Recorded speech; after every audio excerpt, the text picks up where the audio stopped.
What up, though?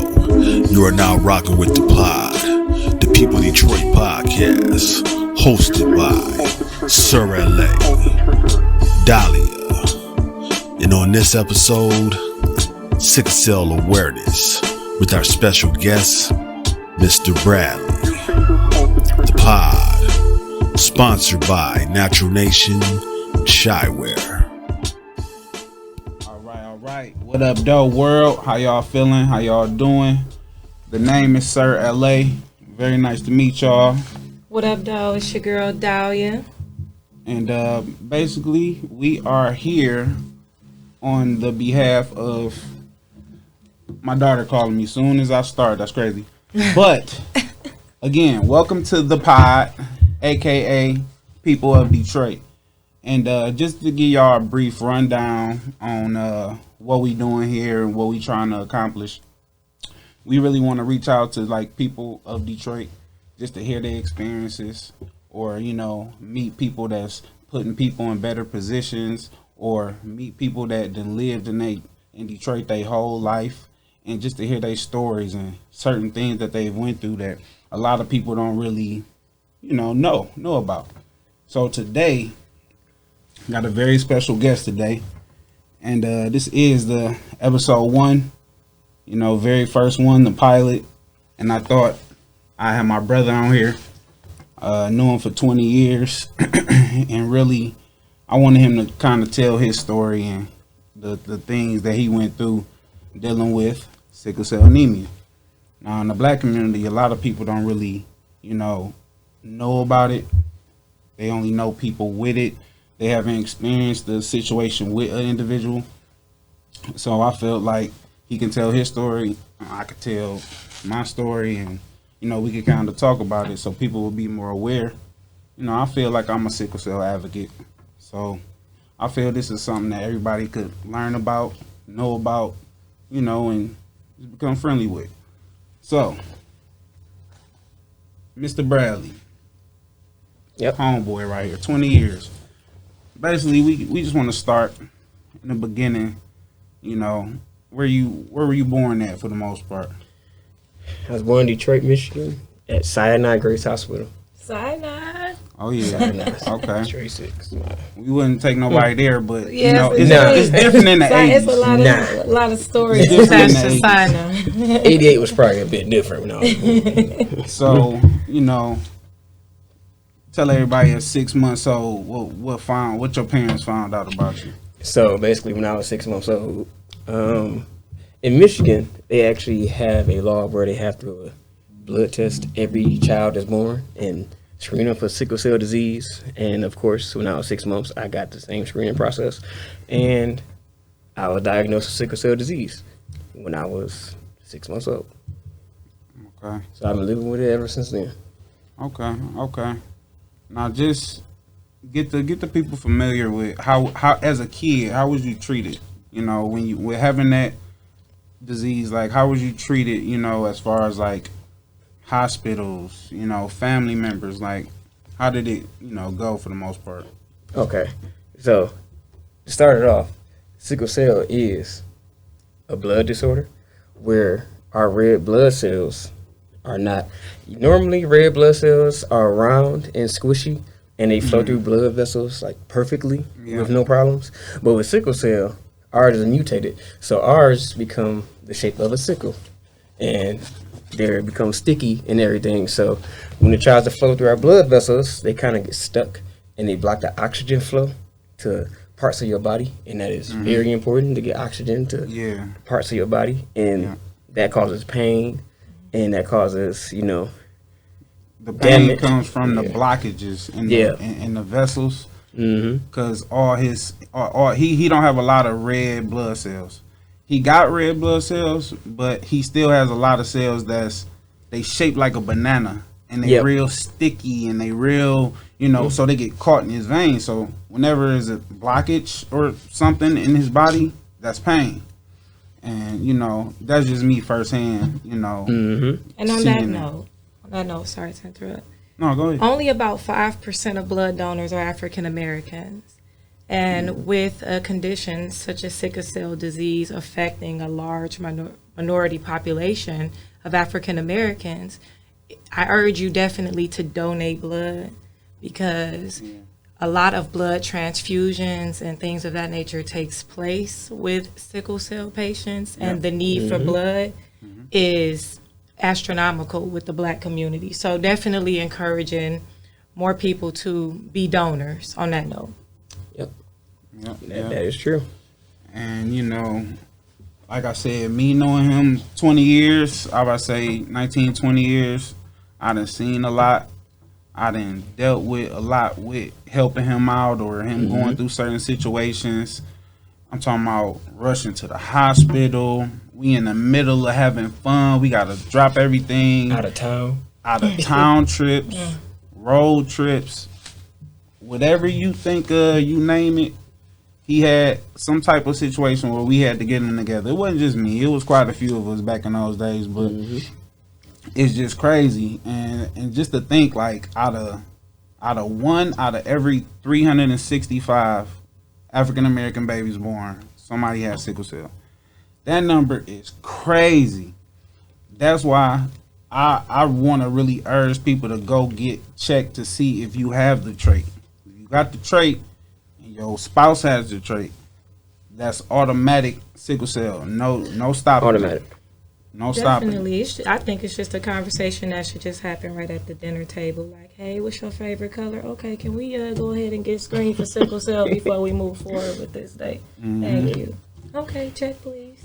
Well, Tony, let's get back to you for a minute. I wanna ask you, as far as like during your childhood, man, like what were some things that you had to, go through and the hurdles you had to go through as a kid having sickle cell? Well, for starters, in elementary school, it was difficult to complete because every single semester I would get sick and go to the hospital. So, but the principal was nice enough to, come up there and visit me all the time, and I would have piled up work to complete after I got back. Right. So that was pretty difficult. And then when it came to recess and everything, I couldn't do everything that everybody else was doing, like rough housing and all that, because if I was to do that, then I'm liable for a pain crisis. Easily. Yeah. So, some days I had to sit out of recess, just watch everybody else have fun. And the same thing came to gym class as well. Like, I can't overexert myself. Gotta stay hydrated. Can't do all the extracurricular activities that they do in gym class, like dodgeball and everything. Now, some days I was good to do it, but a lot of days just had to sit back and watch everybody else, have fun and everything. So what was some things that like you did like to take your mind off it? Because I know you was just saying like you couldn't really be athletic because it'll bother your body and you would have certain pain, and so like what was other things you did to like get your mind off of that for the most part? When I was younger, I used to love video games. I played video games a lot. That was my escape from reality, pretty much, of sickle cell.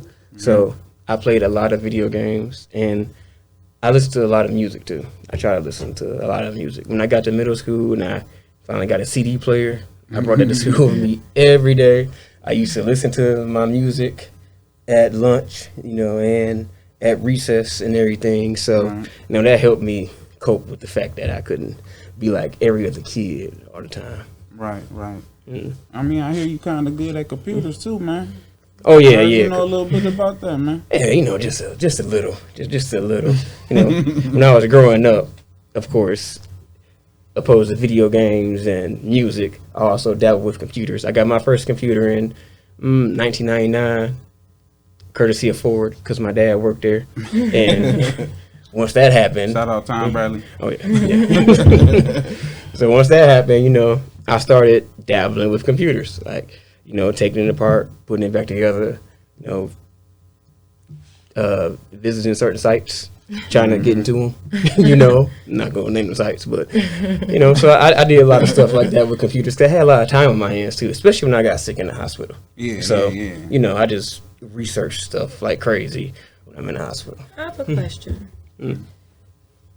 When you're in the hospital and and you have those moments when you're having the pain crisis. And can you explain to the people exactly what that looks like, what that feels like when you're in the hospital, and how the process is for the hospitals to manage an individual that's having a pain crisis from sickle cell?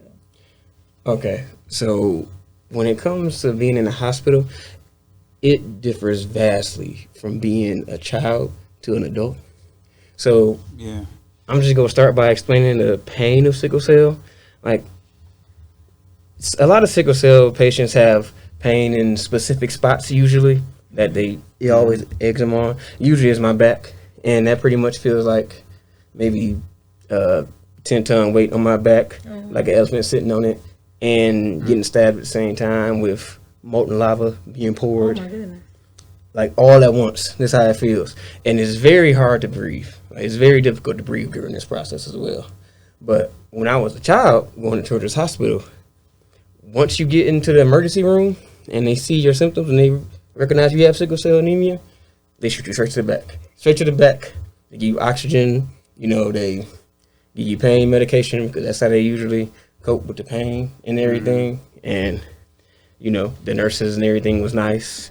Then I usually be admitted for about a week or two with that, But it was a very easy process when I was a child. Just go there, straight in, bam, medicine, all that. Now, once you turn 18 and you have sickle cell, it's a whole different story. It's a different world. Cause now you grown. Yeah, you grown now. It hit different. Yeah. When you a kid, my arm hurt. Okay, we on. But it's like you grown, you 18, 20. Mm-hmm. They just thinking, they think what they want to think about you. They don't be knowing your life, or they just it's crazy. You're not a cute little kid that's in pain, and needing assistance. Now as an adult, they pretty much think you're in there for drugs because sickle cell is it's an invisible disease, so you can't physically see our pain. Like, we don't have scars or anything. So it's just pain that we feel on the inside of our body. So to actually translate that to the doctors and nurses as an adult is very difficult because they already have a stigma about us, Because they so used to going home, popping 2 Excedrin, and then, my headache gone. Be good. So they think what they give him is more than enough. But like I say, you don't know what nobody feeling. So it's like you don't know what nobody going through. You only know what yourself. They can't tell you don't feel pain. Exactly. Exactly. So basically, around what age that started to change up? Oh, yeah, Exactly. So it started at 18, or was it before 18? When I was 18, I got to stay in Children's Hospital for an extra year. They usually kick you out of Children's Hospital at 18, but, they like, okay, you can stay here for an extra year. So this all started at 19 when I had to go to adult hospitals, per se. Okay. So my first experience with that, going to an adult hospital, was receiving hospital downtown. And this is my first time having a pain crisis as an adult and not being at Children's Hospital. And the way I got treated in the emergency room was terrible. I was in pain and everything, and they just thought I was in there looking for drugs. They thought I was in there trying to get high, trying to have fun in an emergency room. I don't know how you're supposed to have fun in an emergency room, but, they thought I was just joy seeking, basically. So I'm sitting here in pain, excruciating pain, can't breathe, and the doctors and nurses are just being extremely rude to me. Not believing I'm in pain. I have to explain it over and over again what my symptoms are. And I have sickle cell anemia, SS. And they still like, okay, whatever, pretty much. Yeah. So, they're giving me small amounts of pain medication, which doesn't do anything, And then at one point, one of the doctors, since he thought I was trying to get high, I guess he thought it would be a good idea to give me about 4 milligrams of this pain medication called Dilaudid. Now, Dilaudid is 10 times stronger than morphine. I know a lot of people know what morphine is. Right. So, he gave me 4 milligrams of that, and 4 milligrams is a lot of pain medication, by the way. So he gave it to me thinking I'm just in there trying to get high. So he's like, all right, I'm going to get this guy rocks off. So he gave it to me. Now, I'm extremely messed up. I'm seeing dwarves. This is your first time with this much, first like time. This. What was your usual amount of that? Like my usual amount was about 1.5, honestly. Okay. It was 1.5, and it was morphine. And this is my first time really having Dilaudid. which is stronger than morphine. You know, so I was not used to this at all. So after 10 minutes of me being in there, I'm throwing up and everything. The nurses just walking by, like not even checking on me because they figured that, all right, you know, he got what he wanted, basically. So, you know, I'm throwing up, threw up like 5 times maybe, and doctor came in about 30 minutes later and said, okay, your discharge papers. Keep in mind, I'm still sick. Like, it didn't take away all my pain at all. Like, that's not how you get rid of pain. You just think you threw up, you good? Yeah. Like you say, people think about themselves. They throw up. Oh, I'm good 10 minutes later. He should be good 10 minutes later, but exactly. Far from the case. Exactly. So as an adult with sickle cell going to emergency rooms, we are faced with a lot of racism and a lot of it's difficult to explain, but it's just they just have a stigma about all sickle cell patients in the emergency room, you know. Like they just extremely mean. Adults. Kids do not experience this, you know. It's a cute kid, it's a pain, it's it. What do they believe it? Like after blood transfusions needed and they can see it? Is it like when do they believe the amount of pain that a patient feels when they come in there? When is it believable? Like usually they do a blood test and they say your cells are sickling pretty much. Right. And that's when the cells turn to the shape of a banana and they get stuck. Like you can see that in the blood test, but that doesn't necessarily mean that we're in pain or we're not in pain. Like that's not a good indicator of us being in pain. Right. So like that's a horrible measuring stick. So if they see you're sickling, they say, okay, this person may be in pain, you know. So okay, let's treat them decent for about a couple of days, you know. But until they even test that, like. Okay, they treating you like you're a drug addict off the street. Basically, like if they say your vitals are good, they're just assuming, and it's like at what point do you believe your hemoglobin's and they're telling you they're in pain? It's crazy. Yeah, but what it is, I think the racism part comes into play because it's out of the 100,000 people that got sickle cell, like in the U.S. type stuff, 90% of that is black people. So majority of the time when somebody going to the hospital, they black. Yep. Because South Asians and you know what I'm saying, and Hispanics, they can also catch sickle cell as well, which stem from Africa, you know. Really anywhere where malaria was present. That is where you'll see higher cases of sickle cell. Because with sickle cell we were immune to malaria, basically. Right. So it helped block malaria, but just, you know what I'm saying, still created sickle cell. Then now at this point it didn't morph into some, it's in our genes. It's like you can't even get rid of it at this point. It's because so many, you know what I'm saying, people went through that. But it's crazy just to think about. And again, you know what I'm saying, like my man Nori say, man, I want to give my flowers to you, bro, because I done seen you through a lot of shit, bro. A lot of shit. I done been on the phone with you hella nights, hella hours, been there, all that shit. And like when they say sickle cell warrior, I'm on God. It's only a few niggas that can deal with this and really live their life and be good, because I swear all sickle cell people that walk this earth are fucking warriors. I don't care what nobody say, because if it's like the things that I witnessed him go through, this is just him. I can just imagine the next person. You know what I'm saying? And also another thing too, we got an old friend from high school. I'm not gonna put her name out there, but you know, 3 of her kids have sickle cell anemia, and it's like she has 4. You know, well taken care of. She doing her thing, but just to think like she has to deal with 3 individuals in the household. Now they kids right now, but it's gonna be different as they become older, which I hope it don't be different. But it's like stuff like that happens so much in the black community that don't nobody touch on that. And like I say, you may go out here, find a love of your life. Y'all out here have a kid. If you don't know if he got the trait, you don't know if you got the trait. Now look, now y'all gotta take care of your son or daughter that has this terrible disease and has to go through these motions. And so it's like, I urge people, if you want to be with who you want to be with, get checked to see if any of y'all got the sickle cell trait, because that is what's tearing us down. Because it's like you don't just come across it and just catch it. It's like it's in your genes. It's no escaping. You born, you have it. Yeah, it's not and contagious. That's the crazy part about it. Nowhere near contagious. Straight hereditary. Nowhere near.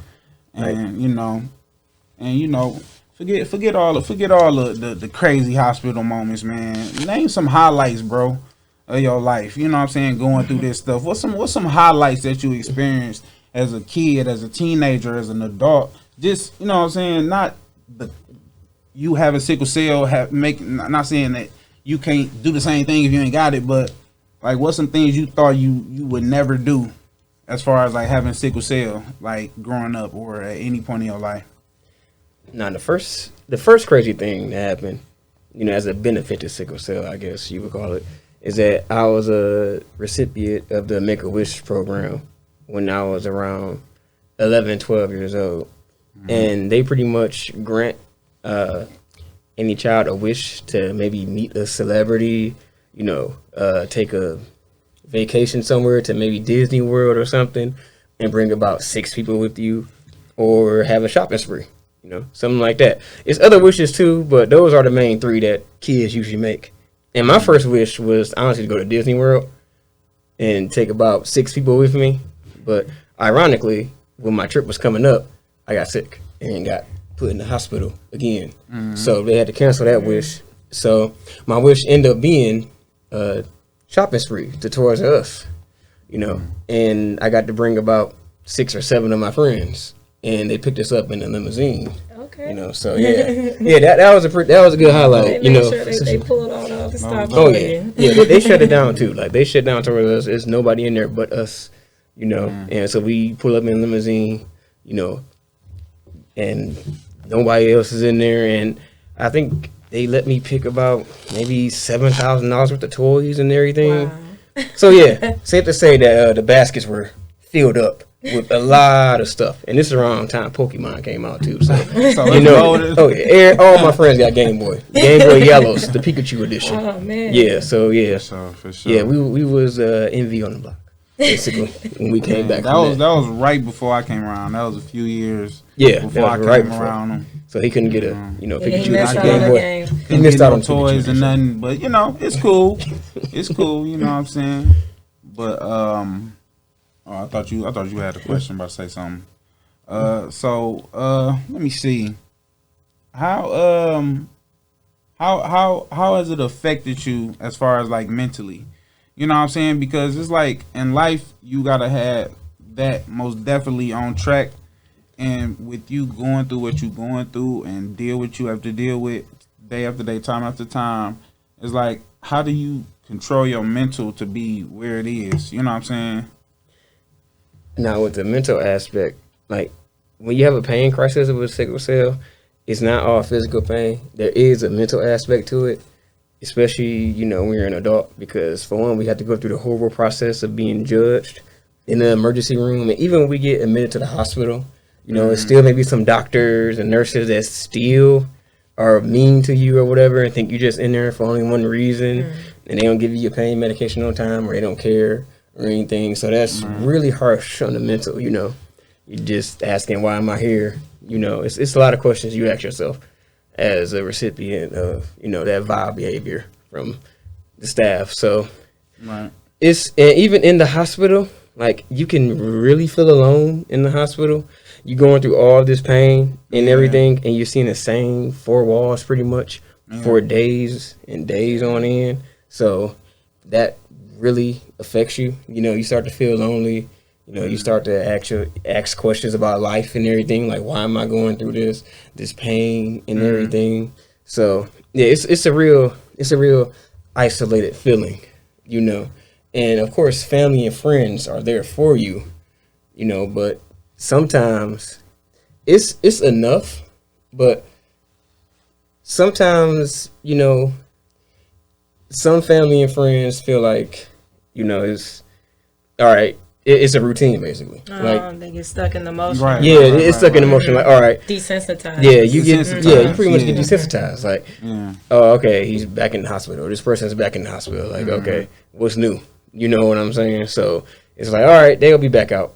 Because this happens all the time. I mean, you go to the hospital 2 or 3 times a year or whatever. They're like, okay, whatever. We don't need to But not visiting things realizing, come like, up. you know, each time and each passing year, you know, things take a toll, you know, on you, on your body. It starts building up. You know what I'm saying? Because just to maintain outside the hospital, you have to make sure that your body good. You gotta make sure you move in a certain way. You gotta make sure you take certain pills. You know what I'm saying? And, you know, the pills are helpful, but they harmful at the same time. Exactly. And it's like, there's only so much you can do with that.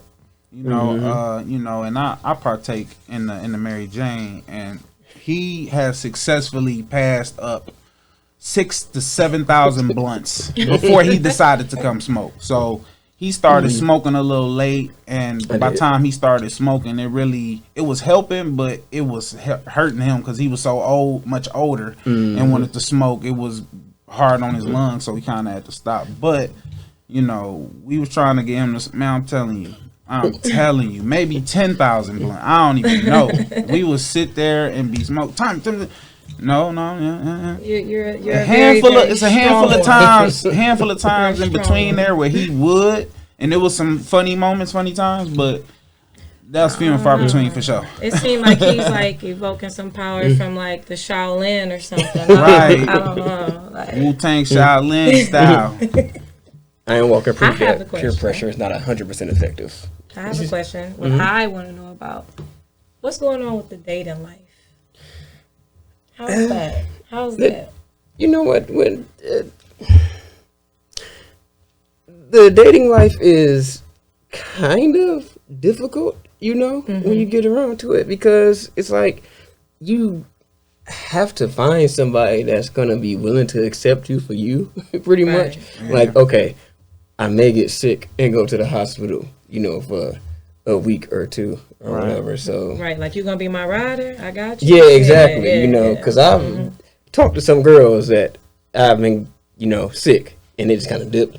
You know, that's never happened before a couple of times. So yeah, it's pretty difficult to find, you know, someone that's actually, you know, down for the cause. Down for the cause. Yeah, you know, that's willing to, you know, ride with this sickle life, because it can be difficult. Like, even outside of going to the hospital and everything, like, you're not able to do everything. Like, Right. can't really, like, going ice skating and stuff, like, we can do it, but it might be repercussions. We're going to have pain, because when it comes to, you know, a lot of sickle cell patients, either the heat or, like, the cold is their enemy, depending on where they live at. And you know? the cold mess with him. Yeah, like the cold. Oh, yeah. Out, man. Oh, yeah. Yeah, the cold ain't no joke. So, you know, when it gets to 1 degree, negative and all that stuff, like, I got to be in the house. Or it's going to smack my bones, and now I'm having pain. Yeah, and you know, I got to take medicine and all that stuff. So it's like, you got to find somebody that's willing to accept, you know, that, all right, I can't do everything. Yeah, I can't do everything, you know. Like, we can do this, but Yeah. this over here, we going to pass like, on that. it's over for rock climbing. It's over. It's the I don't think you I know would what I'm want to saying? do rock climbing anyway. You better not ask me to climb a rock, Hey, pick a rock, if pick a rock you would up, do it, if I sweep say a rock. you gonna I'm gonna do you what? gonna You you gonna gonna you gonna change your name now? I'm gonna do all right, I'm a doula. Blagata. But I have found a few people that's, you know, helped me out through it, and that's, you know, down, you know, when I go to the hospital and everything, and they, you know, send me food and all that stuff, and be nice about it. You said be nice about yeah, it. because you get people that be mean, Be bothered. Yeah, they be Right, really right, bothered right. while you in the hospital, or you, because, you know, like, after a while, like you mentioned before, like, being desensitized to it. Like, if I say, okay, my arm hurts, or, you know, my leg hurts, so I can't do this right now, you know, the person might be like, okay, now you just doing too much now. Like, you said that shit like 3 days ago. Like, now you're hurting again, and it's like, right. You know, like, because when it comes to sickle cell, like, a lot of sickle cell patients know this, but we don't disclose every single time we're in pain, because we don't feel like being a nuisance to everybody around us. Like, we'll be in pain around people. Suffering in silence. Yes, suffering in silence, pretty much. You know, yeah. like, we don't say nothing around people. You know, like, some people may get the hints, you know, we grab our arm too many times or something like that, or it shows in our face. But a lot of times we don't like disclosing that we're in pain all the time, because, like, we're so used to this, and then it's like, we don't want to be the wet blanket on the party, you know. So it's Right. we just kind of Yeah, I know plenty of days you done thug through some fun times. Yeah, when you you know. just didn't want to. You wanted to, but your body ain't want to. But you Yeah. still thug through them times, bro. I swear, man. You fucking warrior for real. Oh yeah, when it comes to this, you know, you can make plans, but sickle cell don't give a fuck about them plans. Yeah. Like it could be the day before you about to go to a party or go out of town, and sickle cell just come knocking. You know, hey, what's up? I mean, I'm here. You know what time it is? It's go to the ER. You know what I'm saying? So it's Yeah. that's how I go living with this. You know, you just gotta get used to it. You just roll with the punches. And I know, and knowing you, I know a lot of the reason where, cause I know you and I know what you're capable of, and there's a lot of instances where I seen you wanna, level up, like you want it, you want to do that shit bad as hell, but it's like it be always something that just stop you, or you got to do it. Just with the sickle cell, I should say, like it was always something, like the college route, like. You thugged through that a few times, but it was like sometimes it just, what I'm saying, it's sickle cell life, and that's what people don't see. It's like sometimes you can't even live a normal life. You can't even live normal and move normal because, your body won't let you. And there's like quite a bit of people don't know that feeling, and I feel like I don't know that feeling, but knowing him, I feel what he feel in a way, because I swear they're like my brother, so it's like, the times I'd have seen him, agonizing pain and just going through the motion, it was like I felt that shit. And I know like that shit is not no joke, it's real, and and I know, what was it? Tried to Wayne State. He was trying to get to Arizona school. It was just a whole bunch of stuff. I was trying to go to UAT. Yeah, I was trying to go to UAT when I was 19. I wanted to go to UAT, but I had to settle for Wayne State. Yeah. Had to settle for the war. But it's like, but but the sometimes thing, you gotta do what you gotta do. And the thing about not Wayne State. The thing about UAT, the thing about that is that I've been to the hospital so many times as a child that, like, my dad had insurance. I had Blue Cross, Blue Shield growing up, but sometimes the bills will slip through the cracks and everything. So I had everything ready for UAT. I'm like, all right, everything's good. I just need to get this loan, and bam! So when I turned 18. All the bills that slipped through the cracks, they went on my credit, basically. And I didn't know nothing of it. So I had all these children hospital bills that went on my credit until I turned 18, and it knocked my credit score down. So I didn't qualify for any loans. And these are all components of this that people wouldn't even think about. Exactly, like the hospital bills. Everything that comes with it, the debt, and it's kind of mind-blowing, the suffering and silence as we spoke about. Yeah. Before we get ready to bring things to a close, any final thoughts that you'd like the people to know? Yeah, when it comes to sickle cell and living with it, it's not all bad. Like the Make-A-Wish thing, I met a couple of football players a while here in Children's Hospital. They come up there. Like, I met Barry Sanders, and I met Jason Hanson, the kicker for the Detroit Lions, and I met a couple of Piston players too. But back then, I wasn't really into sports, so it didn't really affect me. My parents were, so I took pictures with these, with the sports figures for them, But yeah, so when it comes to that, you do get a lot of opportunities to meet celebrities and stuff with sickle cell, and to make a wish and everything. And I guess for some people, maybe they like the solitude sometimes of being in the hospital, even though it's difficult. Some people like, just thinking to themselves and stuff, but even those people, after a while, it's like, okay, let's go drive you insane. Go get cabin fever. Yeah. I got a random question. It's gonna happen. I got a random question. Where would your life be without anime? That's a good question.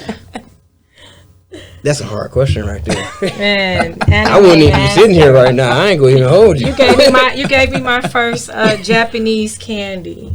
Oh, I should. Yes, yeah, I gave her mochi. I gave her mochi. Yep. So I can appreciate that. It was very interesting. I believe that's them Yomicon veteran years. Melon and I can't remember the other flavor. That was interesting. What was it? Was it peach or something like that? It was something like that. I know. I ain't tried. Y'all was one. It was you had that Yomicon before, man. You definitely had to take it in bites, or you would like choke on it. It was like a fluffy pillow. It's really soft. Yeah, you really had to chomp that down. But thank you for that experience. Oh, yeah, you're welcome. I'm trying to get my anime education on, you know. I'm trying to expand everybody's horizons when it comes to anime, because anime is popular nowadays. You know, I've been doing this. I've been true to this since like 2003. He said I've been true to this. You know, like, anime saved my life. I'm true to this. Yeah, anime saved my life. Like all them days of just being sick in the hospital and stuff. Guess what? Dragon Ball Z. You know what I'm saying? I'm watching anime.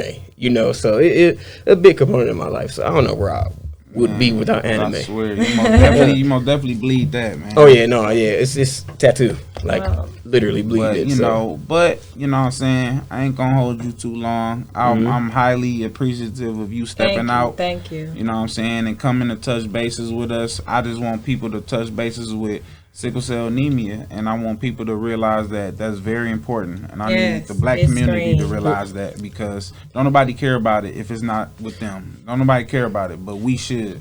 So you know what I'm saying. Again, bro. And it's funny, he never give me play. Never. He never give. And I knew he was letting me play. That's why I did it. He never gives me play. It's crazy.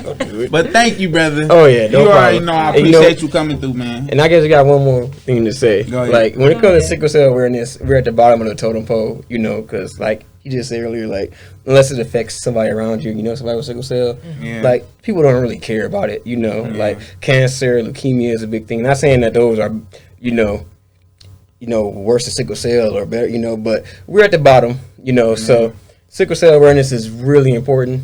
And honestly, Amazon got something called Amazon Smile, where you can pick any donation, like to, you can pick any organization to donate to. And Sickle Cell Foundation is on Amazon Smile. Nice. I've been doing it for years. So if you care about it, you know, if you want to do it, you know, you can go to Amazon.smile and pick the sickle cell organization to help out with sickle cell research, because there's a lot of kids and stuff still suffering from this, and they don't know what's coming in the future when they turn into an adult. It's getting crazier, just the world getting crazier as is. So I know that's gonna be something different. But you know, again, Tommy, thank you for coming through. Oh yeah. Yes. Peace y'all already know we'll be back at it like a crack addict. It's your boy Sir LA.